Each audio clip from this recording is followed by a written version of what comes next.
So do we talk into this thing? Ooh. Are we recording? Yeah. Good. There wasn't a button. Hello. Oh yeah. Hello, folks.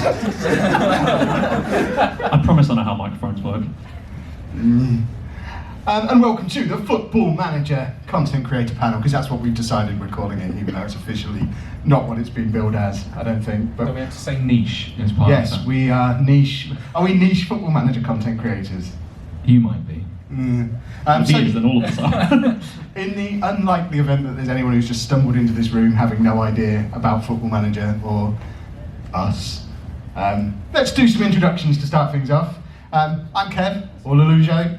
I am a Football Manager YouTuber. I'm Matt, or SecondYellowCard. I'm also a Football Manager YouTuber. I'm also Matt, or Nerdphonic. What? What are you looking at me for? I was just looking at... I stream on Twitch, also host the 5-Star Potential podcast. I'm really uneasy how much you are looking at me then. I'm trying to put you off. We're all looking at you. Perfect. I'm FMDoop, I'm a Twitch streamer. That's about it really. So we have, the way we're going to structure this, we've got a few topics that we're going to have a little bit of a chat about to kick things off that we've collected on Twitter over the last few days. But then the plan is, once we get maybe about halfway through, we're going to open it up to a bit of a Q&A. So if you would like to start thinking of some questions now, it would be quite nice for us not to just be sat here going, oh, anyone got any questions for us? When we get to that point, because we'll all be very, very afraid. So there were quite a few questions that came in, but the big one, the one that interested us the most, and why we've separated off into two teams on our two sofas. This was a question that came in from a guy called Rob Pontin, who says, what are the pros and cons of Twitch versus YouTube? The difference between creating on each platform, and which would be the best one for a new content creator? Who would like to kick us off with an answer to that question? I'll start. Well volunteered. So, I guess we'll start with the newbie part of that question, because everything starts with the beginning. So I'd say, arguably Twitch is probably easier to start than YouTube. YouTube, you need a lot more, you need to know the platform a bit more to get started. Equally, I'd say they're probably both quite difficult to get a channel of some variety started. But if you wanted to start a Twitch stream on the same day, it's literally set up the account and then go. The equipment side of things is probably a bit more difficult though, for both, but because of streaming being a bit more intensive with the hardware you require than just recording the screen like you would do for YouTube. But then you've also got all of the extra bits as well. But actually getting started, I'd say Twitch is probably a slightly easier platform to get your foot in the door on. Even though this is a bit traitorous, I probably agree with Matt on that. How dare you! I was just about to give the case for Team YouTube. Do you want me to move over to that sofa? Yeah, I don't think there's room. I don't think we all fit on this sofa. That's why I don't stream.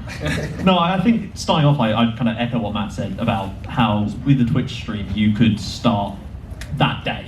With YouTube, yeah, you could start that day, but I did. I think we I started the day I thought of it. I did a little bit more prep than that. I bought Bandicam to actually capture something. I didn't just capture it with downloading software off the internet with watermarks all over it. I used QuickTime on a MacBook Air. Nice. It was brilliant. And an old QuickTime's Logitech actually pretty good headset. quality for something that is included on the Mac. Because I wasn't sure how to edit the bits that I thought might need to be edited. It's like going back through previous matches. I would get them set up on a PowerPoint presentation, and I'd QuickTime the PowerPoint presentation with me talking through that, and then cut and go to playing the match. I just didn't edit at all. It was just one long monologue. Didn't edit. I edited in advance by doing it as a PowerPoint. I mean, it's interesting you say PowerPoint, because I've seen some streams that are like PowerPoint presentations. See, for me, I think editing is one of the reasons why, as a complete newbie, I would probably go down the YouTube route, because you've got the option if you do say something really dumb, or even worse. Worse than dumb. You're right, dude. Welcome to my stream. Or even worse, if you just can't think of anything to say at all, because the last thing you want is just complete silence, surely. It's the dead air problem. Yeah. I suppose, yeah. Especially if you're streaming to nobody, or one person. I can imagine that's probably very difficult, to just keep talking when you're supposed to be in a live setting and there's nobody there. I guess with YouTube, there's nobody there anyway, but you're not expecting anyone to be there, so there's a lot less pressure on you. And if you, like you say, if you do run out of things to say, you can just edit. Although I didn't at the time, I would just pause for no apparent reason. But it does give you at least a little bit of an out, and I still use that now, to be fair. You know, it gives you 3 or 4 goes at saying things if you stumble over your words, as I very, very often do. Well, I think with Twitch, it's very, very difficult. Like you said, streaming with nobody there. It's a lonely place. But then, I mean, I was always installed with the idea that you have to stream as if you've got 100 people there, because if you're just sat quiet looking at the screen, playing your game, and then somebody comes in and you don't know somebody's come in and you're just sat there, they'd think, well, I'm not going to stick around to this. Well, I do it all the time. You float around everyone else. You want to see. I thought you meant you just don't say anything. No. But you'd have to stream to do that, so that's fine. It's odd. I float around sort of the guys who are streaming Football Manager or anything. It doesn't really matter. But I see a lot of people who sit there. They are just staring at a screen. And then you say something in chat, and then they're this incredible streamer. But yet, you need to be that prompt. You need to be prompt to turn into that. Well, you think about how many people will just fly past. Think about how many people are streaming on Twitch anytime, even on Football Manager. Do you think they're really going to give you the time of day if you're just sat there looking, staying, maybe eating something, scratching your beard, maybe having your crappy green screen when you've decided to puff your vaporizer or whatever it is? You know, that it looks awful, and you're not going to be particularly inclined to stay around when you can see someone else who looks better, sounds better, is actually engaging with the chat. And all you have to do is just hit the back button and find somebody else. It's so easy to not have to stick around if you don't want to.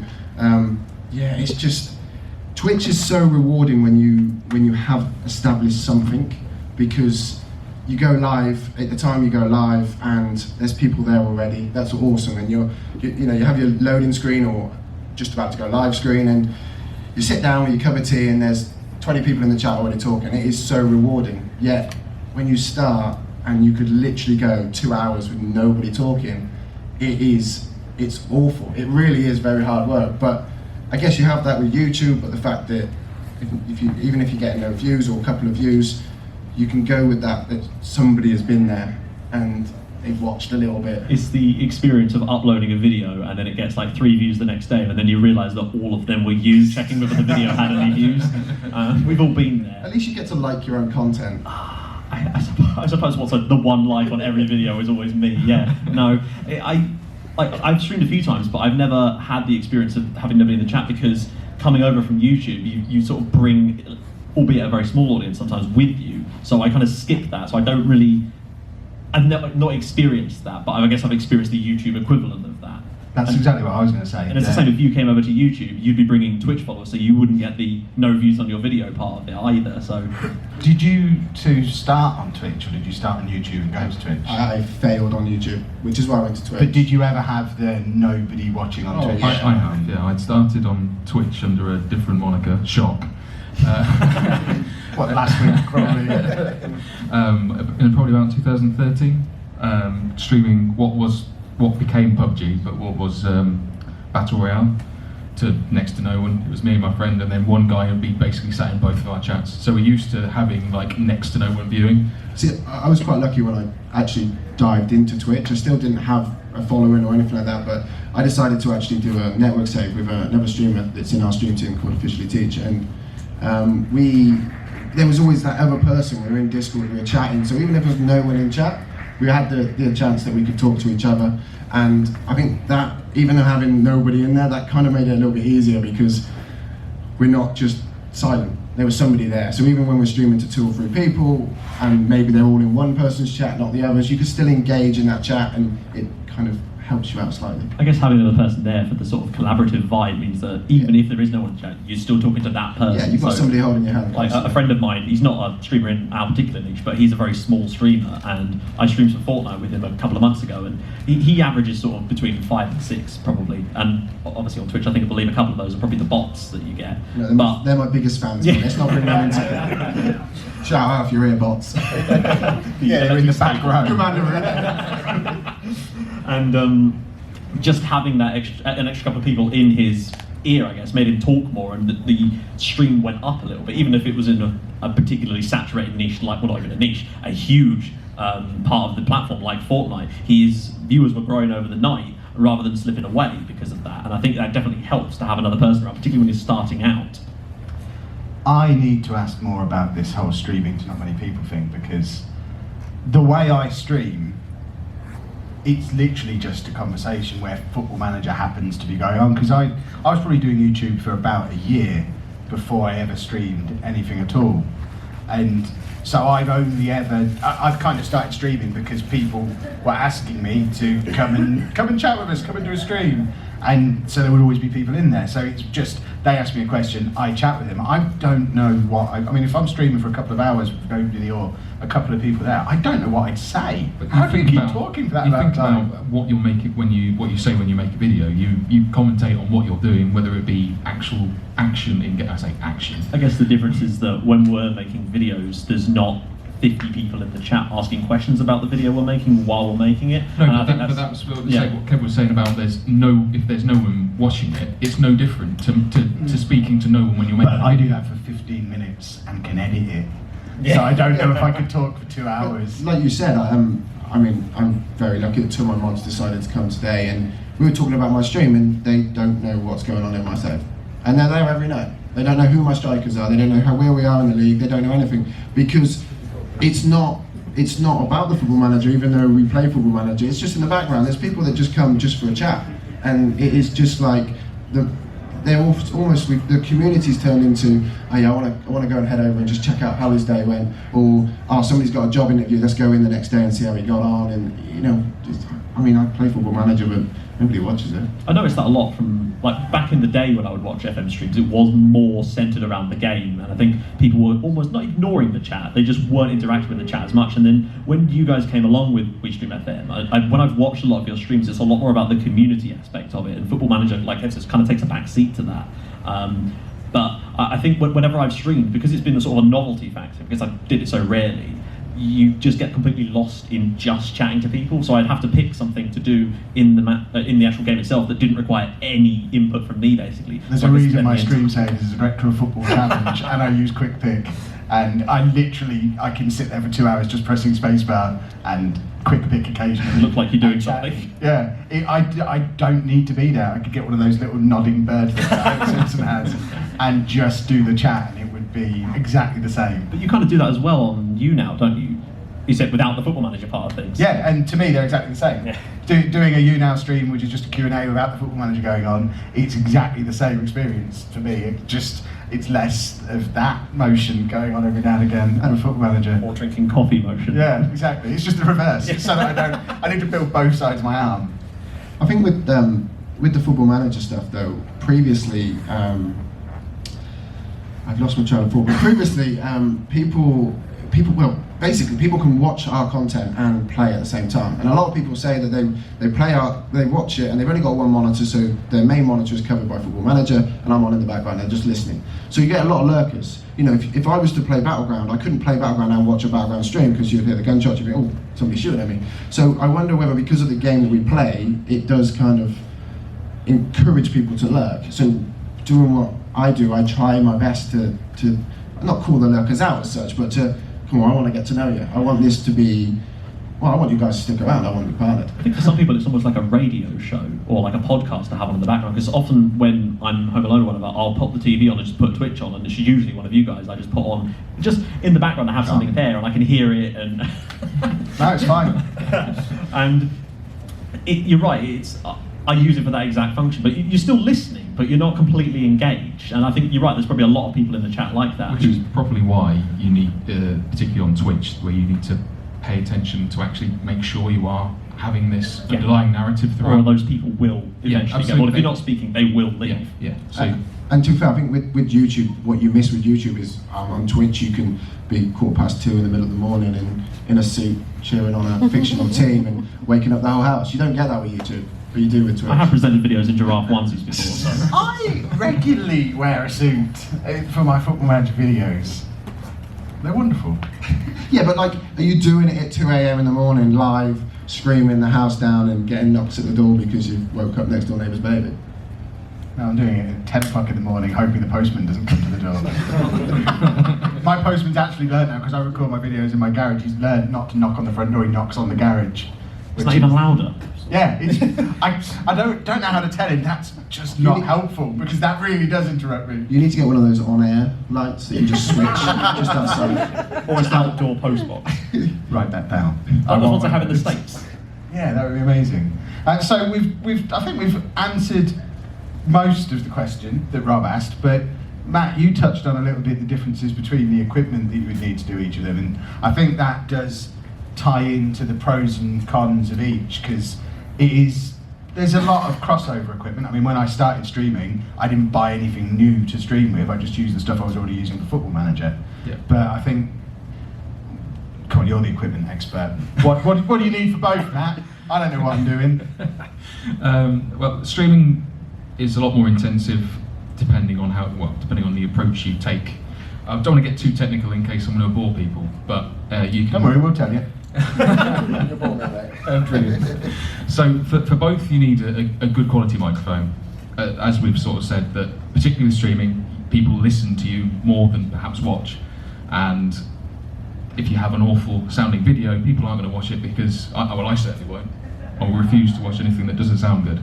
So I'm with you on that. Like, people would send me videos just to check out, and the first thing I would always look at, or hear rather, is the sound quality. It could be fantastically hilarious and brilliant video quality, but if the sound sounds like you're recording it from inside a closed toilet, there's no point. Absolutely. I'd also recommend not letting kids slam doors at the kitchen that you're streaming in, that I've seen before as well. That's brilliant. Just want to say that. That sounded really specific. Oddly specific. It's almost like you're aiming that at someone. Yeah, I am. Shots. Shots. Fired.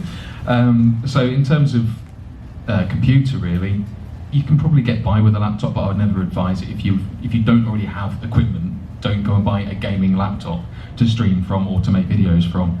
If you do have a dedicated graphics card, it's a lot easier to capture your screen using that. You also then can choose, if you've built it yourself, you don't have to pay more for a better processor, because that would be the one option of capturing. Or if you use the graphics card, it means that your computer is not going to be screaming at you when you're tearing its balls off, or the equivalent of tearing its balls off when you're trying to encode the video. It's only 3 o'clock, man. Only 3 o'clock. I said balls. It's a Football Manager panel. I get away with that. I mean, ball is in the name, to be fair. Okay, I'll let you off. No, I agree that like the quality has got to be there, but then there's some really good streamers that don't have the amazing setups that other people have, and they still produce quality kit. I mean, not everyone can go out and afford to do it, but there are reasonable ways of doing it. You don't have to spend a fortune. I mean, I personally, the missus and I spent quite a bit on mine, but it doesn't need to be that much. It doesn't. If you've already got a decent gaming computer, you can use that perfectly to get started. I'd say most computers, I put builds together for people that are around £400 who don't have anything to start with. Maybe $450 if you want to include a microphone as well. Sort of webcams, the standard is pretty much the Logitech C920, name drop, which most people have. That's more than adequate if you want to use a webcam on your video or your stream. I mean, that is for both platforms as well.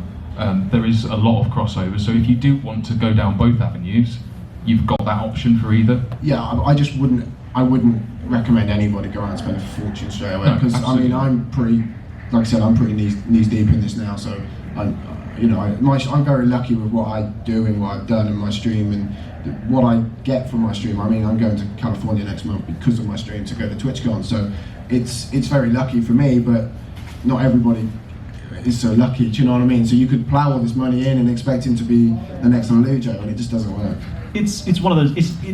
It helps, but it's not a necessity. Like the budget that you need to start is minimal. Oh, you can see somebody that spent a fortune on it compared to somebody, but yeah, as long as you are yourself and you are doing what you do because you love doing what you do, and got adequate equipment that Nerd is happy with. Well, it's not that. It's more, as long as you've got a good microphone, you can pretty much capture it with any laptop. Just don't expect the earth, and then build up from there. I think all of us have probably done that. We started from a very basic equipment that we already had, and that the benefit of playing Football Manager is that it's very well optimized. It's not. Not anymore. but you can get away with playing on 2G, the 2D match engine, so you don't have to you don't have to worry so much about the game's requirements for actually running it, and so you can just pump all of those resources into capturing it. I mean, but, sorry, go on. but then, yeah, I would always say microphone should be the first thing that you look to buy. You don't have to spend much, 50 quid, or in fact even less. You can have this one if you want it. I'll hold the door.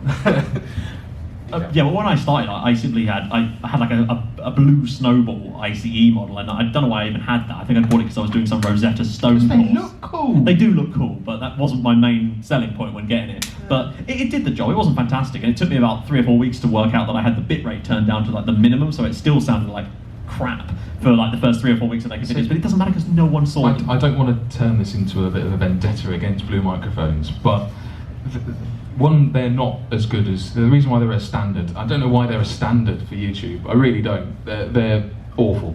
I've removed a word from that I sentence. feel like we should get a soapbox just so we can do it properly. This is a much tamer version of every conversation I have. The talk you gave us the other when night. you're telling me to get rid of my microphone. No, but the problem I have with them is that it's a bit of a false economy. They'll be around 50 or 30 sometimes, depending on whether there's an Amazon day of some variety on. But then the shock mount, everything else that you've got to buy with them, it ramps up the price. So for 80 quid that it would cost you to get a Snowball and a shock mount for it, you could get a much better microphone for that same amount of money, in fact slightly less. And I used to have a shock mount. I would just sit on my bed with it in my hands, and every time I wanted to take a breath, I'd just move it away from my face and then bring it back again. It did the trick for a couple of months. And then you'd be pleased to know I upgraded to a Blue Yeti. Excellent. Keeping it in the family. I think it's time to move on. Yeah. I think it is. We do have some more questions that we've been sent in advance, but I am looking at the time, and we are also approaching halfway through our allotted time. So if there are questions ready, we're happy to move over and start taking questions from you guys. If not, we can go back to our list. So if anyone has a question, would you like to wave at us? Yeah, now you don't know what to do. Nearest guy plus shorts. I approve of the fact that shorts still on in September. Go ahead, sir. I was just going to say, because I've streamed on Twitch a couple of times, but my hot voice is so sorry. But I can stream for about an hour, and then I'm like, oh, I'm done. I'm absolutely knackered out. So I was just wondering if any of you guys stream for like 6 or 7 hours. Like, just how do you manage it? I mean, I've done a few 24 hours. It is tough, but I mean, the last 24 hour I did, I mean, I was incredibly lucky that we averaged a high amount of views, and the chat dragged me along until about 4 o'clock, and everyone disappeared in the morning. But See, at that point, we started watching old Royal Rumbles on my stream. It just stopped being Football Manager in the middle of the night. Getting dominoes in is a key, Yes. definitely.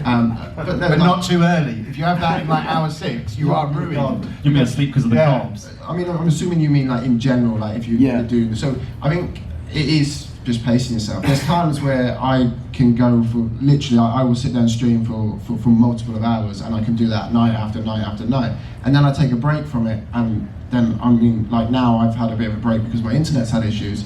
I'm struggling to do 2 hours, and I normally do 2 hours, and I'm struggling to hit that 2 hour mark.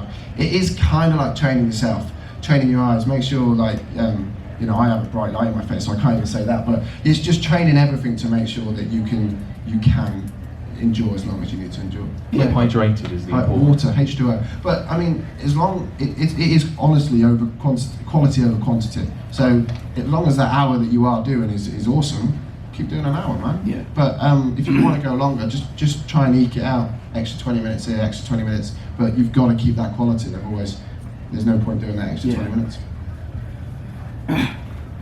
There was a hand up over the back there that was very quick before. Yes, go ahead. Sorry for being late, first of all.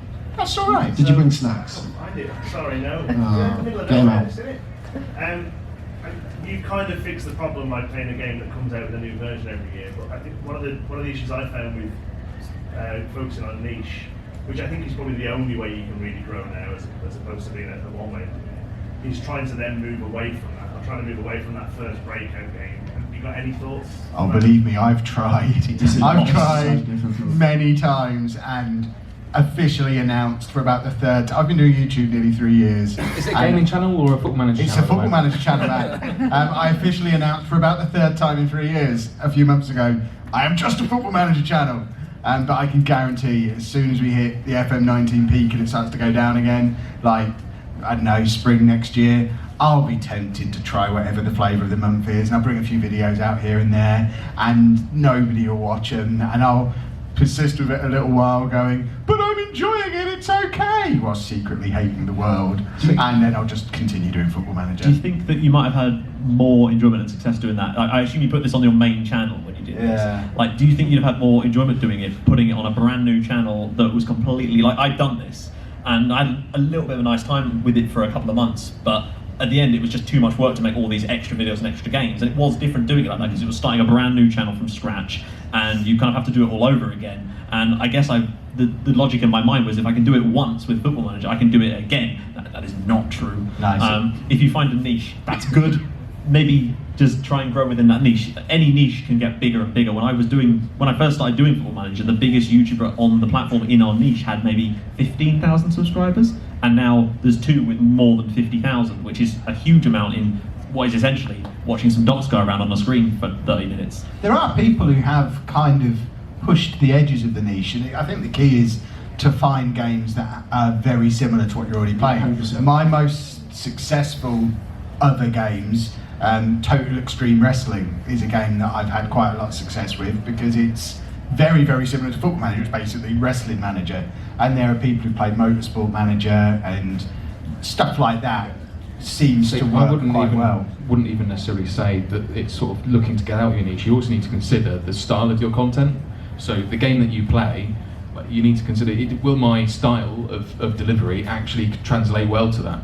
If we move from Football Manager to playing an FPS, where we're used to talking sort of for 2 hours, and then all of a sudden I've actually got to focus, can I do both of those things at the same time? I don't think so. If you play a game that you don't concentrate on, go play another game you can not concentrate on. Plus, ultimately, we all play this because we're not any good at any other games anyway. This is why we play the one that doesn't need any skill. The only reason I started this channel is because it was the only game that would run on my laptop. There you go, see? I don't know if we've actually answered your question. No, but definitely. What do you stream? You kind of agreeing with what I've already got. My channel was built on Planet Coaster. So you've got lots that you could So I moved into like other tycoon management sim stuff, and it's going pretty well. But view-wise, I do YouTube. Views-wise, it's like 10, 15, 20% of Planet Coaster stuff. But I think the key is to ask your audience about it as well. So ask them what they'd like to see you playing. So you've got stuff like, I don't know, 2 Point Hospital is a similar kind of thing to that. So, yeah. So there'll always be stuff that's quite similar. There's likely to be a lot of crossover with your audience. You find sometimes that a new game will come out, and I noticed a lot. A few months ago, for example, Jurassic World Evolution came out, and all of these guys were, I don't know about you, but No. really was like Teach. I don't like And Foxy, they were constantly streaming that instead of FM for a good couple of weeks. And It then completely they- took That over was the a channel. lovely time for those of us who carried on doing FM. and then 3 weeks later, the game drops from like 100,000 views totally on Twitch to about 3,000. Yeah, I mean, to be yeah, that's fair, probably because it was shit. I'm glad I didn't drop 50 quid on that. to be fair though, I think there's a lot of people, you know, that I know that stream Football Manager and they go and play different games, Battlegrounds, whatever it is, and they're not getting, they get 25% of the views. So, and I think they could be rocking 100, 150 people in the stream when you're playing Football Manager, and then, you know, they're getting 30 people. And it's just something that comes. Yeah, just stick to what you know. Where were their hands before? This guy at the back here. Alright, so one of you at least will be happy to know. I'm not particularly happy with my video today, since you've done all right before. Sorry, Can you? Cut. is there a microphone that can go back there, or can you just like really shout? it's fine, I'll- Off you go, dude. I'll Don't try fall not to over. fall over. You hope you could do that. Alright, thanks. Yeah. Alright, so one of you will probably happy to know I'm not particularly happy with my Blue Yeti because it mostly picks up a lot of background noise. Also, I'm strictly a VR YouTuber as well, so it's like all room scale stuff. I do reviews or record separately, but I also want to do stuff where I sort of move back and talk when I'm playing, like when I'm doing streaming. At the moment, I'm using just a headset for that. Because you were sort of talking about before good and bad mics, do you have any particular suggestions for good mics or laugh mics? This one's on you. Hi, sound man. So there's an Audio Technica headset that's actually pretty good. If that's the sort of thing you were looking at, if you're mainly doing VR. All right. So I'm assuming if you're moving around quite a lot that the Yeti is quite far away from you. Is maybe put it to Omni setting on the Yeti, and you might have to push it a bit less because it's just going to be picking up noise from all around it. But your situation isn't ideal. So if you could, I don't know, do you have it mounted on a stand near you at all, or is it just sat on a desk or something like that? Oh, so when I'm like doing set reviews when I'm not playing, I have it mounted on a desk with an arm that goes out. Even then, I still get sort of what background when it's put it right at me and away from my computer, much as sort of fan sound or other sounds around the house.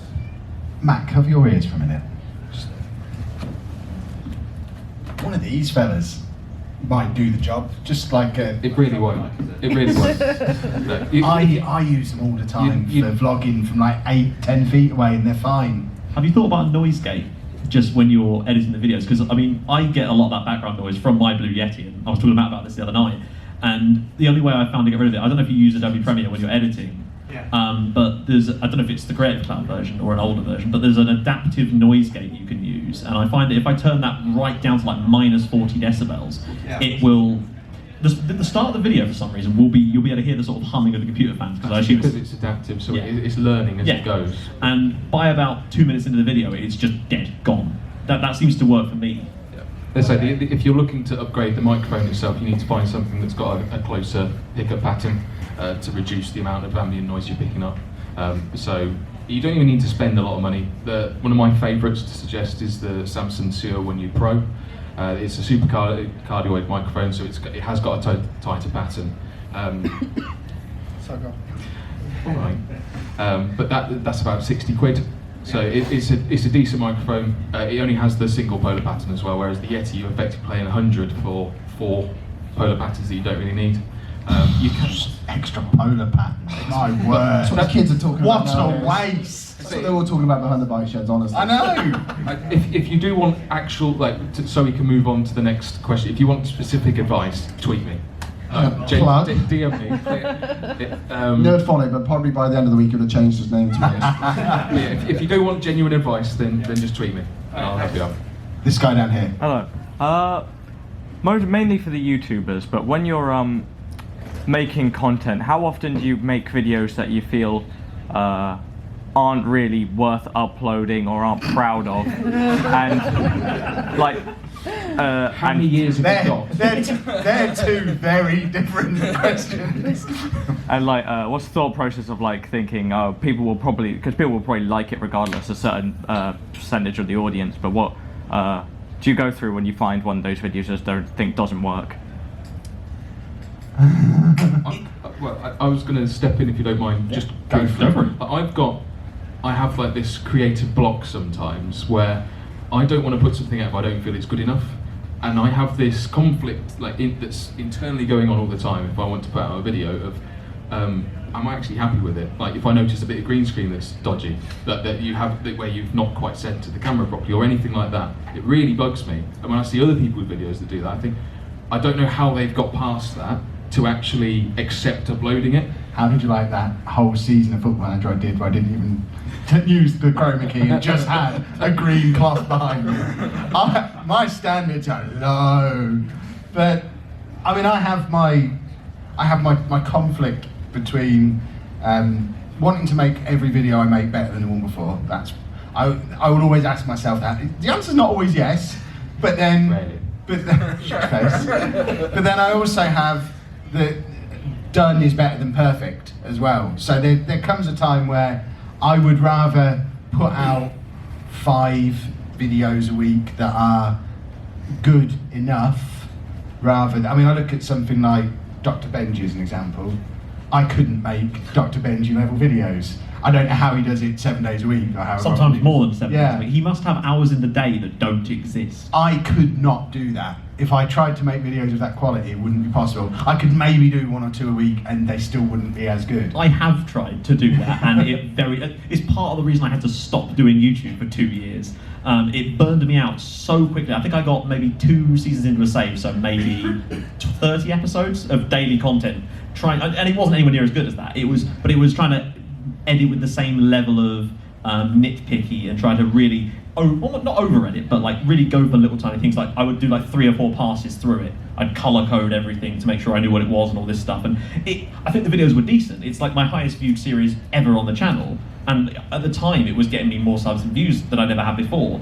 But the emotional toll it took on me actually just trying to do that was ridiculous. And then as a result of it, I stopped doing YouTube for 2 years. See, this is another argument for just why you do Twitch, because whatever you put out, you can't help it. You know, that's it. It's done. Also, you can't get involved with After Effects because then your life ends, basically. Yeah, you still can. But I mean, I think because certainly from a YouTube perspective, a lot of what we do with Football Manager is all quite long series.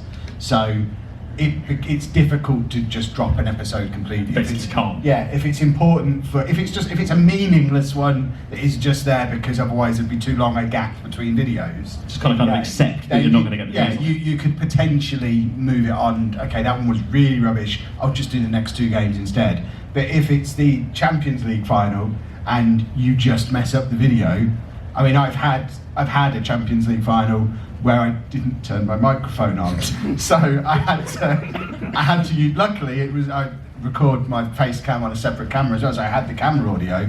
It was awful, and I just recorded a 20-second bit at the start of the video and said, "Look, I messed up on this video, but it's either show you this as it is, or I tell you, we won the Champions League, by the way. Here's our first pre-season friendly." Or you commit the mortal sin of reloading it. I think no. That's worse than anything else. Yeah, exactly. Imagine I had a good reason for reloading. Yeah. We definitely didn't lose 6-1. I forgot to turn my microphone on again. I'm wearing different clothes now. Oh, that would be amazing. It's just here's my team, and then it cuts completely different clothes. It's like raining outside. Yeah. Oh, that would be awesome. But yeah, you've got to work out where your line is for what is good enough. And I think if you're striving for perfect in every video, you're just setting yourself up to fail. And as Matt said, you'll never get perfect, but good enough is good enough. And I think every now and then I'll have a video where I know after I've recorded it that it's not that interesting, and not that there's nothing I could have done to make it interesting, but nothing I could have done that wouldn't have been really contrived. I think sometimes it's easy to fall into the trap of making things over dramatic sometimes, and I try to avoid doing that because I French kissed a pug mask on my video last week. Okay, so that ship has well and truly sailed. Oh yeah. But as long as they're good enough, and if they're not good enough, people will tell you. People are not shy about telling you if they're not good enough. And if they don't tell you, the numbers will. Yes, exactly. And you can see the drop-off sometimes. Like, even when it was at its peak, I'd have some videos. It sometimes can just be down to the title. Sometimes I'll think, oh, that title's really clever, and then it turns out no one's understood the joke, and nobody cared about the video as a result of it, and it's got suddenly like 1,000 less views than that. That's quite interesting, the bit about the title. We are going on a little bit of a tangent now, but I think it's worth saying that sometimes you have a complete misunderstanding of what it is that your audience wants as well. So this year, when FM18 came out, I tried to have 2 saves running at the same time, which I did manage to complete them both, or one of them's nearly completed. But I was absolutely sure in my mind which was going to be the good one, and which was going to be the one people liked, and which was going to be the secondary save.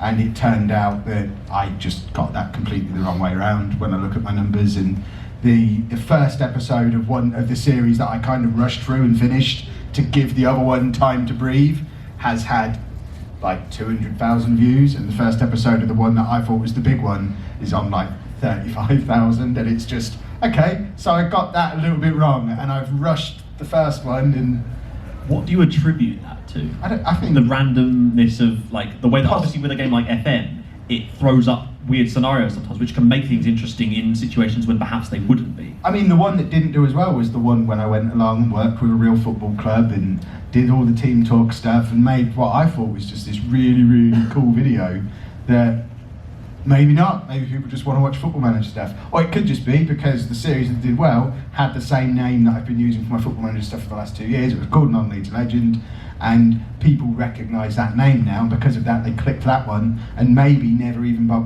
there's 150,000 people who clicked that and never clicked the other one. Do you think it was a case of saturation? Like, it could have been. Like, where, because this is purely personal preference, but even if I was not streaming or anything like that, I wouldn't I don't think my brain could handle having more than one save running at a time. Do you think people are just picking one of Kev's to watch? Yeah, I mean, when I had two running on the channel, the plan was always for them to pick one. I was confused about the one they picked. hoping for a 50-50 split. No, I genuinely thought that the back in the borough, the one that I'm still doing now, I genuinely thought that would be the big one, but it just didn't turn Were out. they both that way. saves with English teams? Yeah, both started in the Conference North. Because when I was doing two saves at the same time, uploading twice a day back in the day, right at the very beginning of this, I was running one save with an English side and one save with, I think it was the German side and then a Serbian side after that, and there was a huge disparity between the two saves, and I kind of expected that because, you know, the general kind of familiarity with English players, people know the players, they know the teams, so they're just going to view it more, which is why I always like to start every new game cycle when the views are going to be the highest with an English team, because you're just going to get more out of it. But a lot of people do still say to me that the Serbian one was their favourite one ever, and it's my favourite too, but nobody ever saw it. Interestingly, yeah, people tell me their favourite was back in the borough, but the views say otherwise. Do you think it's just got a more sort of vociferous fan base to it then? Maybe. The people that like it really like it. I just don't think I understand how YouTube works, I think which is a anyone bit of a problem. I don't think YouTube understand how YouTube works. Yeah. Have we got any more questions? I can't remember whether there were any more hands. Is there a hand around there? We Hello. can't see him, he's in camera, we don't know. We see a hand. Yeah, floating head, what was your question? I was just wondering what the difference is between creating niche content like Football Manager and maybe some of the newer games or like multiple games. I think there is, if you're trying to do a massive AAA game, unless you've got the hookup with the publisher and you're getting it early and you can get out first, I think it's almost impossible to get any traction with it. Or you're outrageously entertained. Yeah, To I mean- almost, like, I always feel like there's people that do things first and there's people that do things well. And I think at this point things are so saturated with AAA titles that you have Alternatively, you can be female. That Yes, can yes, help. that is but you could be. I'd like to distance myself from that. So would I. But I think that's maybe more the case for our niche stuff still. I think let's use FIFA as an example. I think no matter how good you are at creating FIFA content, if you didn't go along to the capture event and get all your footage first and get that 2-week head start, I don't think people are noticing you when you start releasing videos the day the game drops for everybody else, because you've got everybody who's got a 2-week run on you. I guess that kind of applies with FM in some ways as well. There's suspicions of people having the game slightly earlier than others. I've never had that, and I've had to, because I've noticed that sometimes when the beta would drop, there'd be saves already, that like 15 minutes after the beta dropped, there'd be people's videos out on it already, and I'm just like, how did you do that? And I assume they must have got some kind of hookup or whatever, but I never had that. Scoundrels. And it never really hindered me that much, but I guess I'd already reached a point there where I had a base audience, so I think maybe if you were starting new, that would be difficult, but then I started making Football Manager content when I originally did it in September. Yeah, I was a month before the game came out. And I built a little bit of an audience for myself before the new game came around, and I did get very, very lucky with when the new game came around. For whatever reason, or SEO or whatever, my video, the first episode of my new series, was like the #1 video if you typed in Football Manager 2015. And I think that alone was worth 200,000 views or whatever. And God knows how many people to the channel, just by a bit of pure luck and good, accidentally good search engine optimization. I think the other thing as well, if we knew how to get traction on AAA games, We'd have turned up in our gold Rolls Royces. This wouldn't be the niche content panel. This would be the look at how much money we've got panel, and it's not. Have we got time for any more? How are we doing? Have we got any more questions? Go again, sir. Sorry if you mentioned this before I got here. Are you all full-time content creators? If you are, what sort of situation were you in when you shifted? Like, I'm not. numbers, or if you're not, why not? Or, are you aiming to something? I'm not, but that's because I do. Because you haven't got a real job. I haven't got a real job. Yeah, you're no. retired, aren't you? Retired, yeah. And I do. Yeah. You're lucky. Normally for this voice you gotta pay. Yeah, I'm still expecting to get an invoice. This is my voice invoice, over yeah. there. How much is it a minute? I am a full-time content creator, but admittedly not just from my gaming channel. I have a vlog channel as well, which does get more views, does bring in more money, and even with that, there's not enough money out there to do it without using things like Patreon, needing to stream as well, and just it's very much an income portfolio situation where, yeah, I don't have any other job, but I couldn't pay all my bills just from making gaming videos. And I'm not. At one point, I was essentially putting full-time hours into it, and that was right before I stopped about 2.5 years ago, and that just burned me out because I wasn't getting the income, because Patreon wasn't so much of a thing at the time. And I think had Patreon been a thing at the time, that might have been enough motivation with the extra income that I would have been earning from Patreon at the time to keep me going and then sort of parlay it into being full-time at the time. And now I've just gone back to making videos sort of as and when I please. I only do like 3 a week at the moment, just because the game's in a weird cycle at the moment where it's coming to an end, so there's no views on it anyway, so I'm going to wait until the new one comes out. I could maybe get it to a point with the subscriber base that I have, and if I continue to grow, I could maybe go full-time, but I would need Patreon, streaming. I think it's also dependent on your own personal situation as well. Very much like so. if you've got to think about what income you're trying to replace. So if you're on a decent wage now, when's that point when you decide to cut it? Because I've done a similar thing, not with content creation, but I had a well-paid job that I then got to a point where, you know what, I could, without having to travel everywhere, do that, I can decide to stop it, and I moved into doing voiceover work professionally. So that I've made that change fairly recently, and it is a case of I need to make sure that I can pay the bills, and so what you end up shifting is your lack of enjoyment of work or whatever your job is, to then worrying about money and where the next, when am I going to be able to pay the mortgage this month?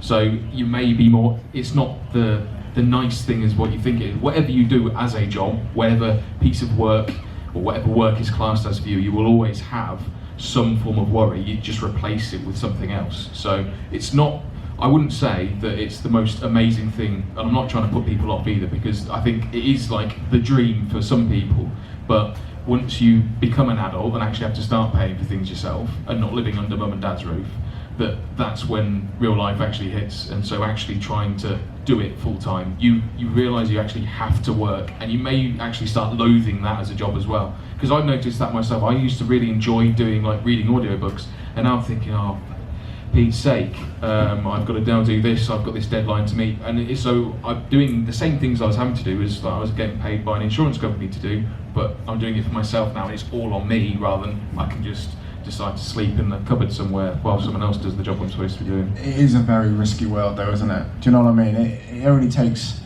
one bad stream, one bad video, and people don't want to watch. It's more than one bad video, don't worry. Don't worry. But we see how easily careers can be ruined in the internet culture. It only takes you to say the wrong thing, to annoy the wrong people. Sometimes people get their careers ruined when they didn't do anything wrong whatsoever, and it can just disappear like that. That is my biggest fear. And it's so unstable because it's most likely to be your fault though, isn't it? Absolutely, absolutely. We've got a game on my streams at the moment called Go Through Kev's Old Twitch and try and find something that would get me thrown off if I'm a celebrity to get me out of here. And luckily I'm still winning. I'm 3 streams unbeaten at the moment. Have you done a Bush Tucker trial? No, but I have a no DMs policy. I'm terribly afraid of getting caught up in a situation and being too stupid to realise what's going on and everything crumbling down around me and having to become a grown-up again. This is why I've always been overly nice to anyone. Not that I wouldn't want to be nicer than anyone, but even when people are complete arses to me, and which rarely happens to be fair, whether it be in the comments or on Twitter, I always try to be nice to them back because I just don't need them going on some personal vendetta against me. It's like, I'm not a professional, I don't need this in my life right now, I'm just playing a football game. No one signs up for that kind of stuff. I think we're being given the wrap-up signal. We're being pushed off. Yeah, so thank you very much to everybody who's come and watched us today. I think it's fair to say this is more people than we were expecting, isn't it? Absolutely. So thank you to everybody who's come in, and we will say goodbye. Well, thanks for coming.